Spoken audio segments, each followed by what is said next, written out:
Yo, YouTube, what's good with y'all boys? I'm saying it's time to clock in because you know how we rocking, man. Hopefully y'all having a good Sunday. Um, I tried recording yesterday, but I go lie, bro. I had some audio issues that I could just not figure out until I think I figured it out for today. I did a couple test videos. It sounded like it was fine. So hopefully it stays like that. We'll see how it goes. I just don't know what the issue was when I was trying to record yesterday, but I spent like 2 hours trying to figure it out and I couldn't figure it out, bro. So I gave up. I ain't gonna lie. You just look, you don't give up, bro. You take a break and you try again. You know what I'm saying? No matter what, like something's not going your way, bro. No matter what it is, bro, you don't give up, bro. You just take a break from it and try again. That's why I'm trying to get today, bro. Because eventually this shit gonna work out, you know what I'm saying? So, uh, but yeah, man. Uh, like I always say, bro, hopefully y'all building on yourselves. Look, bro, it's almost February, bro. We got what 6 days left of this month, and it's literally about to be February already, bro. Like this is crazy, bro. Time is flying, bro. So get off y'all. I'm trying not to cuss, bro. You know what I'm saying, but get off y'all damn. Stop being lazy, bro. I'm not trying. Like I said, I'm trying to work on not cussing, bro. But stop being lazy, bro. That's what I say. You know what I'm saying? Get up, get what you gotta get, do what you gotta do, you know what I'm saying? Get done what you gotta get done, bro. It's either gonna happen or it's not. You either gonna make it happen or you not, you know what I'm saying? So yeah, man, just get up and do what you gotta do, bro. That's all I'm gonna say for this intro, bro. But let's just jump into this. Husband stole 125,000 from a drug lord who in turn knocked off his wife who knew nothing about the deal, which is some insane work, bro. This is crazy. Now I ain't gonna lie, bro. I was just scrolling through YouTube yesterday and I seen this. I was like, bro, I gotta react to this. So let's see what it's talking about, bro. It's 33-year-old Sherry already sound Dawson crazy, but gunned we'll down see. at this storage unit along the East X Freeway November. Wait, 33-year-old Sherry Dawson gunned down. that's her. They look like a man, bro. What? I'm not trying to be.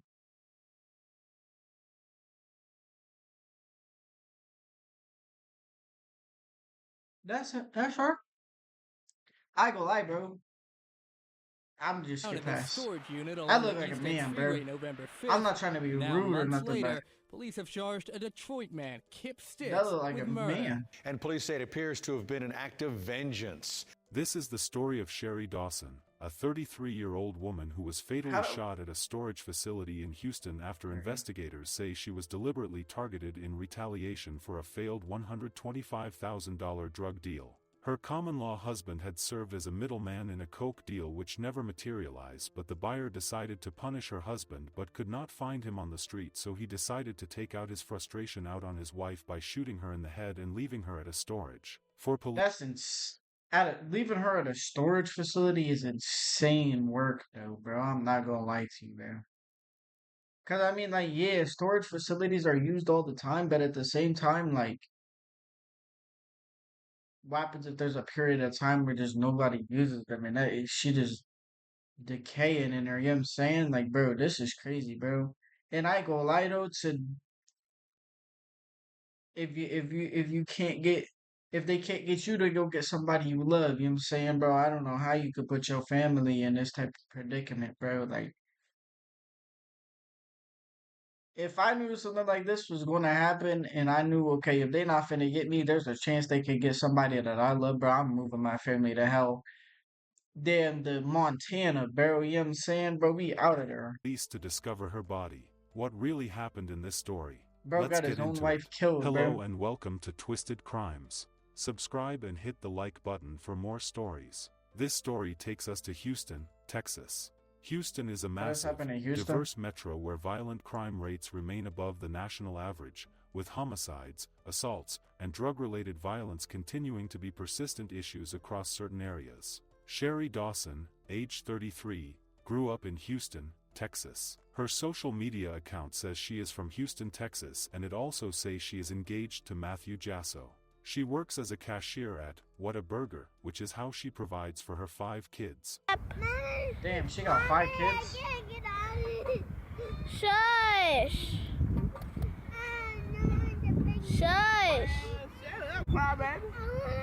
Matthew is known to be the common-law husband of Sherry. In other words, that means a man who is considered legally married to his partner because they lived together and presented themselves as married, even without a formal marriage license. So in they states married where but not common-law married at the marriage is same time, bro? recognized.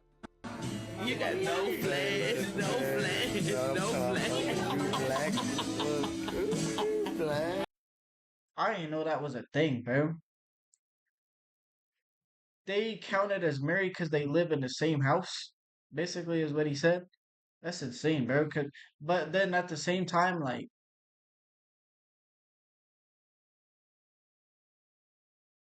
does it give all like the same like thing as like a regular marriage? You know what I'm trying to say? That's crazy though. I didn't know that. Yes, it is. Common law marriage, common law husband. What's up? Matthew worked in the construction industry where he makes some money, but he makes more money on the side by doing illegal stuffs. That could include selling narcotics or being middleman for people in the narcotics business. This illegal business which he was into would lead to the death of his wife, who he claimed to love a lot. On the morning of November 5, 2025, a quiet storage facility in Houston became the final destination in a chain of events that had been set in motion weeks earlier. Employees arriving for work noticed a woman lying on the ground near the units. She wasn't moving. They ain't even. When police and paramedics arrived, they found Sherry Dawson had been shot multiple times. They just left She her in was the middle of the pronounced dead damn at the scene. There were no signs of a robbery, place. no scattered belongings. Just a woman left behind on concrete, as if she had been deliberately brought there to die. Surveillance cameras quickly became central to the investigation. Footage showed Sherry driving into the storage facility that morning, unaware she was being followed. Behind her was a white Ford F-250 pickup truck. The truck followed her inside, stopped near her vehicle, and the driver stepped out. What happened next unfolded. Damn. So I thought like, okay, this making sense now because I thought originally they meant like she was caught somewhere and they like kidnapped her, did they thing, and then left her there. No, she drove her car there, and he just popped up behind her, bro, and did his thing. In seconds. That's A brief crazy. confrontation, raised voices, then gunfire. Sherry collapsed. The truck sped out of the facility and disappeared. From the I thought very they dropped their beginning, body off there. detectives believed this was targeted. Whoever killed Sherry knew exactly where she would be and when. It was This targeted, wasn't bro. random violence. This was personal. While officers were still processing the scene, Sherry's common-law husband, Matthew Jasso, arrived. He told police Sherry had come to the storage unit to retrieve some items. When officers informed him she had been killed, witnesses say he became visibly distraught. But then something happened that immediately shifted the direction of the case. Matthew told police he already knew who had done this, and why. Damn. What he revealed next pulled investigators into a world Sherry herself may have only partially understood. Matthew crazy admitted that he he was already- involved in a drug trafficking operation, not as a street dealer, He telling but on as a himself. middleman. His role was to move money. Buyers would give him cash, and he would pass it along to a supplier higher up the chain. Large sums, quiet exchanges. That's crazy. That's crazy that he already instantly, as soon as it happened, he already was like, "Yeah, I know who did it, bro." That's why I'm saying, bro. I don't know how you could put yourself, yourself or your family in a position like this, bro. You know what I'm saying? Like, you are slow as hell, bro. You knew they was finna catch up to you one way or another, bro. So why did you not move? No paperwork, no protection. According to Matthew, months earlier he had introduced a man named Kip Stitz, a 57-year-old associate, to his coke supplier. The He looked plan like he'd was be a a major Harry Potter purchase, character a or deal something. involving a massive amount of money. On the surface, it looked like business. But behind the scenes, Matthew said Stitz had other intentions. Matthew told detectives he learned that Stitz was planning to rob the supplier instead of completing the drug deal. If that happened, So that dude was Matthew originally believed the trying to rob him. consequences would be deadly for everyone involved. So he made a decision that would later seal Sherry's fate. And he took warned the money instead? supplier. According to Matthew, that warning was seen as a betrayal by Stitz. But for the supplier, it was an opportunity for retaliation. Instead of cutting Stitz off or confronting him directly, the supplier allegedly decided to flip the script. Matthew would tell Stitz the drugs were ready, the deal would move forward, but it would all be a setup. Stitz showed up with $125,000 in cash. Matthew collected the money and handed it to the supplier. The coke never came, the supplier kept every dollar. Matthew admitted he took a $10,000 cut for himself, then blocked Stitz's phone number entirely. No explanation, no apology, just silence. From Stitz's point of view, $125,000 had vanished. The drugs were gone, the two men responsible had disappeared, and there was nothing he could do about it. Weeks passed. Investigators believe Stitz tried repeatedly to track Matthew down. Calls went. Okay, so I kind of feel like this is misleading though, because that dude is the buyer. So he didn't take it from. I mean, I guess it's also too early in the video, I guess, but it's kind of, from my understanding, Matthew stole the money from the buyer, not the supplier. The supplier is supposed to be his man, I guess, in a sense, right? But he took the money from the buyer, and the buyer the one who killed his wife. That's what Unanswered. I'm Messages were understanding. ignored. The money was gone, and the people who took it had erased themselves. That's when police believe Stitz turned his attention to the one person he knew Matthew cared about the most, Sherry.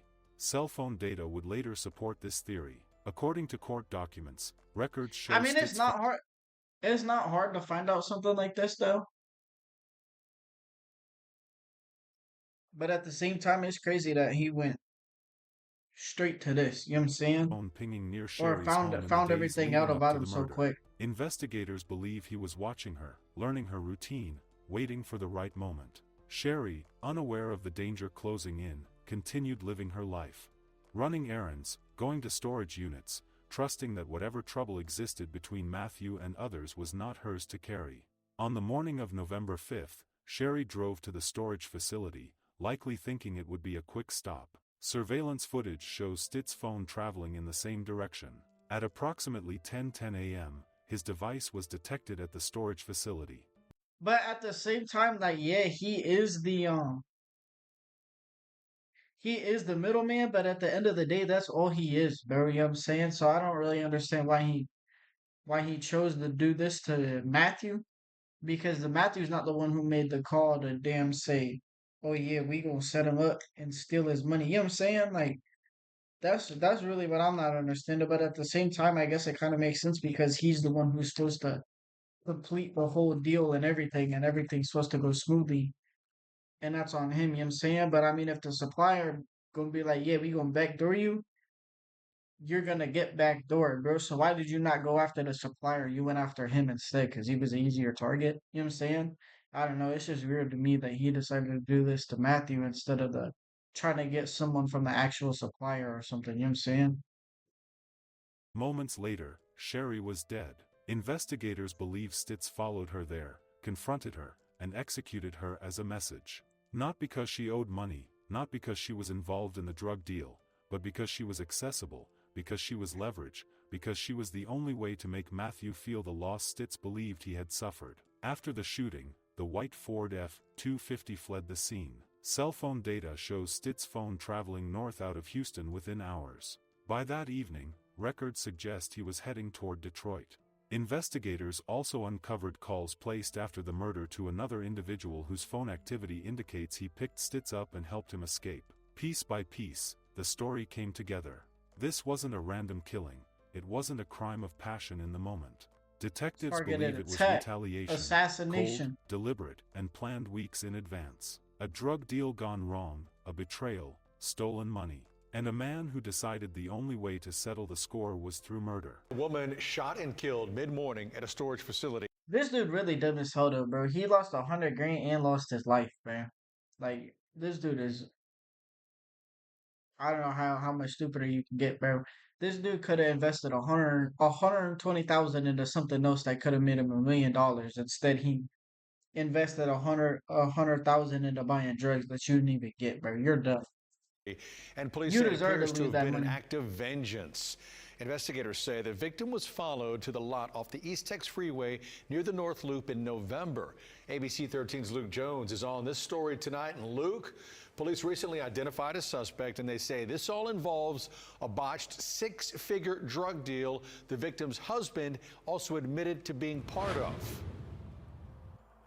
Yeah, of course, we know that now, but back up to 2 months ago when she was first gunned down, it all seemed so random at the time. A lot of folks wondering who would do this and why. Well, now we're learning police knew almost right from the get-go. A story of friendship, business dealings, and double dealing outlined in court documents that all culminated in a North Houston woman's death. I wonder how much this guy told them. Gunned down at this storage unit along the East Tex Freeway November 5th. And now, months later, police have charged a Detroit man, Kip Stitz, with murder. Stitz, police say, a friend and business associate of Dawson's common-law husband. The same day as Dawson's murder, police say her husband came forward and told them about Stitz. According to court documents, he said he introduced Stitz to a cocaine supplier, and when Stitz told him he was planning to rob the supplier, the husband of the supplier hatched a plan to steal from Stitz. Police say the husband told them about a month before the murder, Stitz paid him $125. I mean, low-key, this dude, Matthew, he is real as hell, though, for telling the supplier that this dude was gonna try and rob him, you know what I'm saying? Like, he's real as hell for that, you know what I'm saying? But I'm trying to think, like, did he only tell on this Kip dude? Because he admitted that he was part of a drug ring, you know what I'm saying?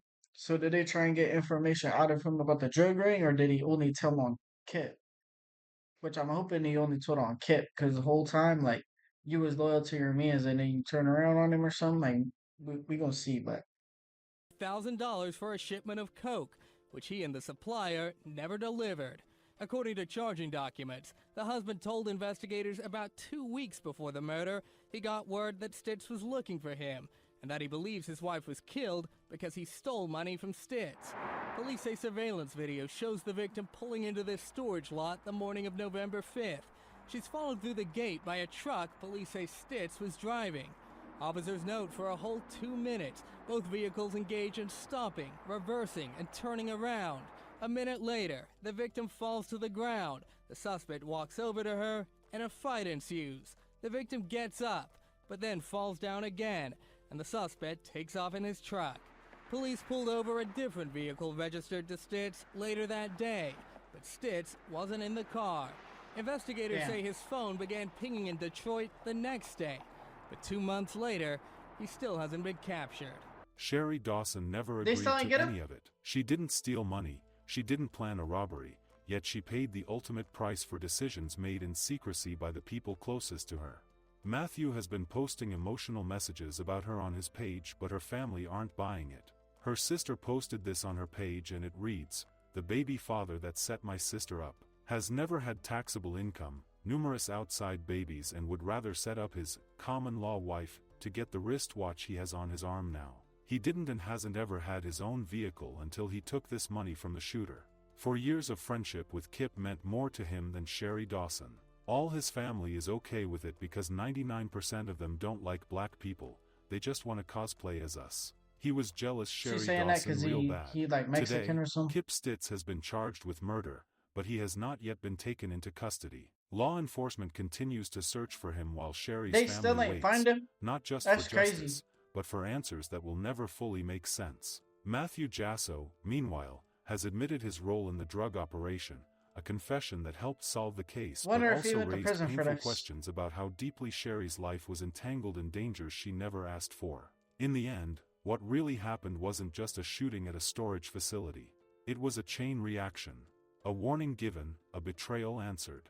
Money stolen, silence chosen, and a woman caught in the middle of a world where disputes aren't settled with words, they're settled with bullets. Sherry Dawson went to a storage unit that morning expecting to return home.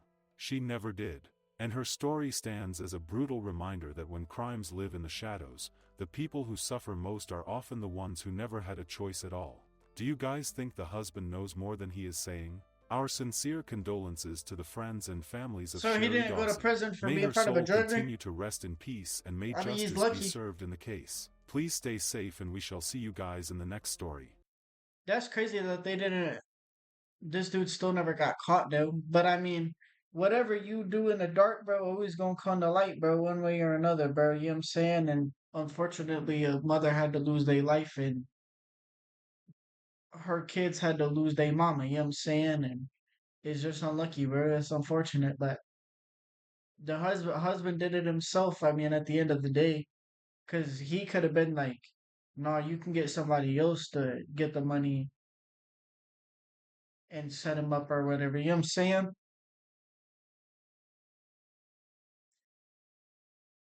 Or something. He could have not agreed to it, and his family would have been straight. Somebody else probably would have took the hit for it. You know what I'm saying? But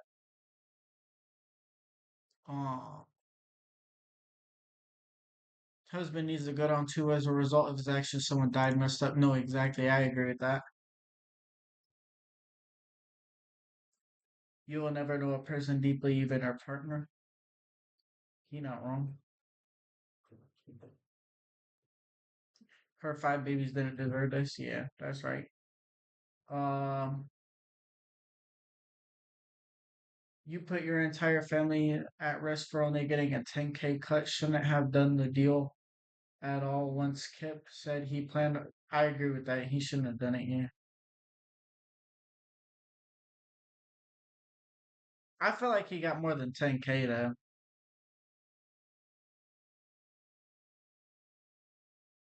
I feel like he definitely got more than 10K.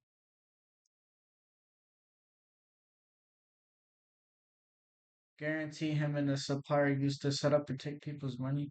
Yeah, the the drug game, a backdoor game. You know what I'm saying?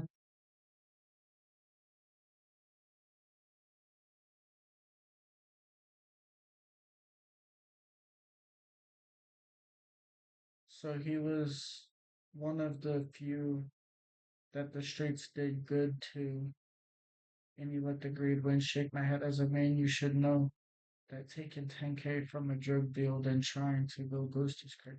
Yeah, that is kind of insane. 10K is 10K though. You know what I'm saying? This man had 125,000 for some stupid drugs. I don't believe this at all.